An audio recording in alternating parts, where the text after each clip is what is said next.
Pronto. Posso começar? Sim, pode.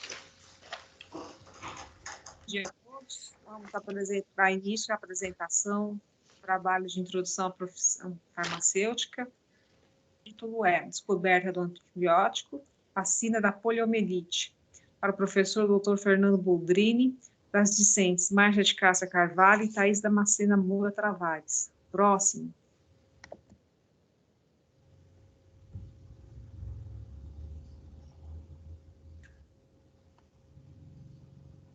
Bactérias. A sua existência remota à Terra primitiva, onde provavelmente foram seus primeiros habitantes com vida, estão por toda parte no corpo humano, chegam a ser 10 vezes mais numerosos do que as próprias células, têm preferência por membranas mucosas, locais úmidos e quentes por volta dos 37 graus Celsius, onde encontram a temperatura ótima para a sua reprodução, e a cada 20 minutos elas se reproduzem.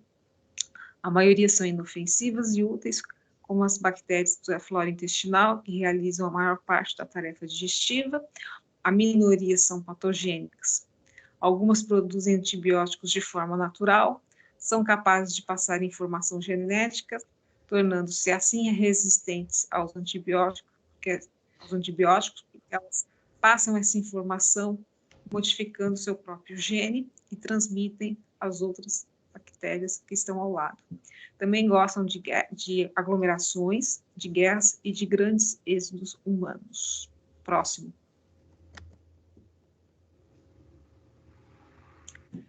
Na Terra foram provavelmente uma das primeiras manifestações de vida, produzindo oxigênio através da fotossíntese, e com o acúmulo desse oxigênio se formou a camada de ozônio.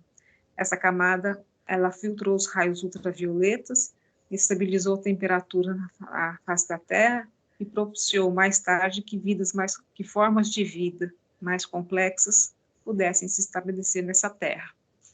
Até onde se tem notícia, do século XVII até o século XIX, a expectativa de vida dos humanos era de 30 a 40 anos, sendo que os mais pobres e mais fracos morriam de infecção.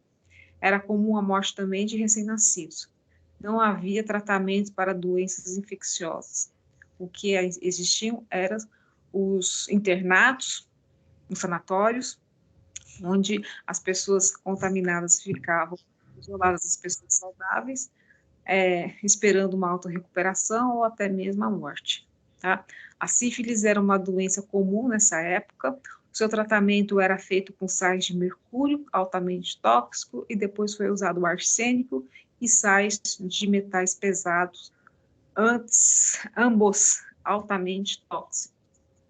Até 1880, ninguém da classe médica sabia explicar de onde vinham as doenças infecciosas, diziam que eram genéticas.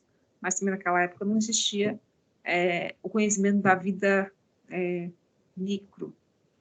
microbiológica. Próximo.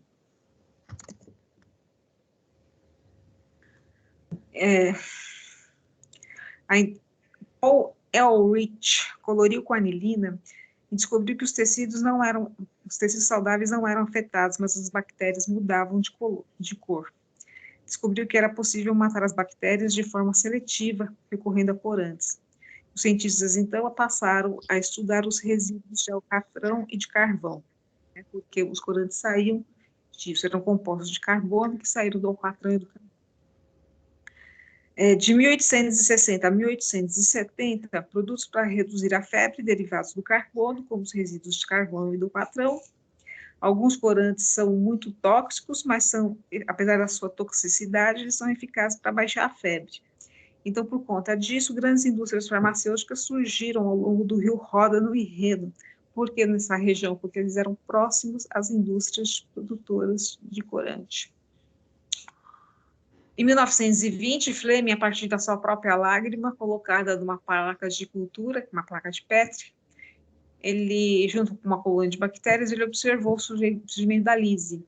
E mais tarde ele continuou com esse experimento, só que ele não usou mais somente a sua lágrima, ele começou a usar também o buco do seu próprio nariz. E também observou o surgimento dessa lise, que é uma quebra na cultura da placa. 8 anos depois, Fleming, numa cultura de estafilococos, percebeu a presença de um bolor que impedia a proliferação das bactérias, né? E com isso ele continuou com seus experimentos, e mais tarde ele começou a testar essa sua descoberta em animais, e provavelmente o seu assistente foi o primeiro humano testado com a substância. Ele publicou os trabalhos, o Fleury teve contato com o seu trabalho e viu nele uma utilidade. E em 1909, esse senhor, ele reuniu uma equipe e contratou um químico, né? Ele chamou um químico para fazer parte da sua equipe. O Fleming não era químico, então ele também desistiu porque ele não conseguiu evoluir a partir daquilo que ele tinha feito até então. Ele parou em 1933. O Fleury, ele fez o quê? O químico da equipe dele, ele purificou a substância, ele liofilizou a substância e começou a aplicar em animais. Obteve sucesso. O Fleury, ele não era só um cientista, ele era um empreendedor, porque ele foi atrás de patrocínio, ele divulgou o sucesso do experimento, a fim de conseguir um patrocínio para dar continuidade nos trabalhos. Eles são ingleses. Na Inglaterra, ele não conseguiu apoio nem do governo e nem da indústria farmacêutica, né? Nem dos industriais. Mas ele conseguiu um apoio na época de 5 mil libras do Instituto Rockefeller. 2 mil libras naquela época era muito dinheiro. E ele continuou fazendo os experimentos dele. E a primeira produção em massa ela veio depois do ataque japonês à base militar de Pearl Harbor, no Havaí. Próximo. Inicialmente usada para tratar militares feridos em guerra, o grande público, que não era tão grande assim, foi só na França em 1945.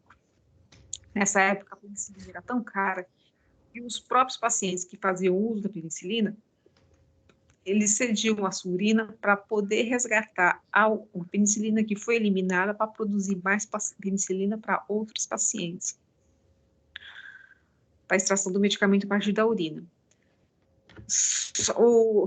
A penicilina mesmo, ela só se tornou acessível após a década de 50. E aí acabou virando um remédio praticamente para quase tudo, né, porque ela era muito eficiente. Só que ela não fazia efeito em todas as doenças. A tuberculose, que era uma doença muito recorrente nessa época, ela não teve uma boa resposta. Aliás, praticamente nula, né? E aí, o que eles fizeram? Pegaram o Streptococcus, e a partir do Streptococcus, eles fizeram o mesmo trabalho que o Fleming fez, que o Fleury fez, e chegaram numa substância chamada streptomicina.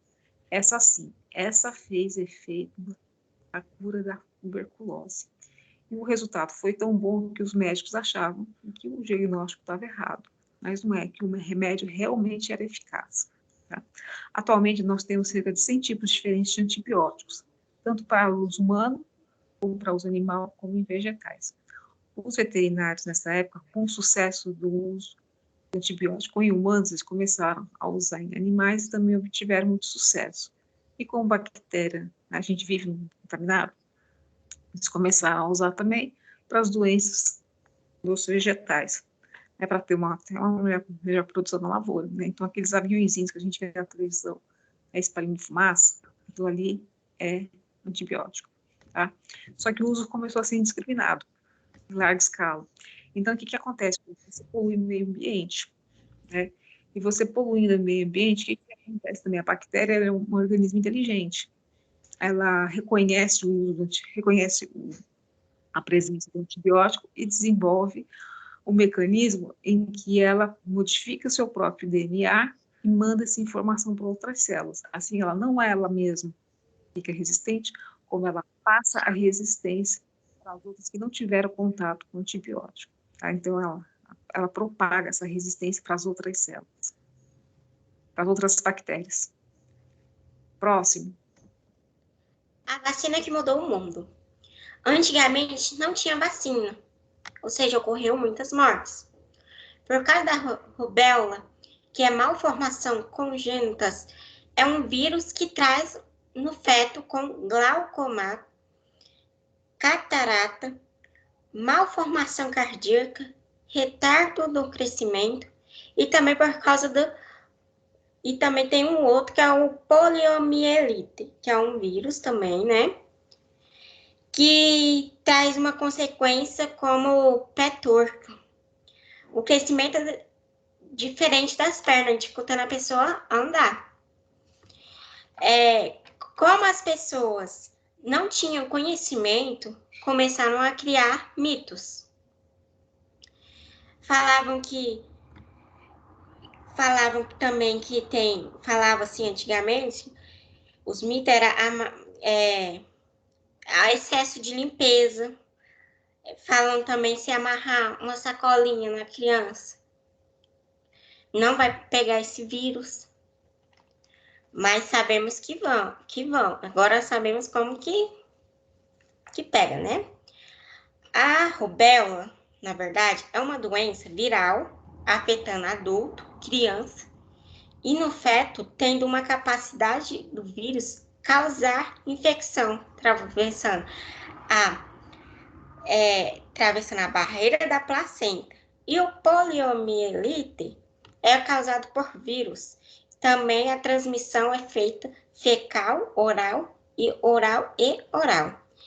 Eles começaram a pedir para as pessoas, se estivessem com vírus, ficavam em isolamento. Chegava uma pessoa fazendo perguntas, eles queriam saber onde que você foi, como você acha que pegou, né? Os cientistas começaram a pesquisar quantos tipos de vírus existiam em poliomielite. Precisa de muito esforço e foco para ter um resultado. Eles queriam enganar o sistema imunitário e fazer o anticorpos. Com isso, começaram a pesquisar. Na primeira tentativa, morreu muitas crianças. Eles chegaram na conclusão que tinha que pegar esse vírus e enfraquecer, pegar no poliovírus e inativá-los completamente com o formal. Tinha que descobrir quantas doses tinha que dar. Antigamente, os equipamentos eram tudo manuseado, como as pipetas. A vacina foi eficaz 80% e 90%. Foi eficaz de 80 e 90%.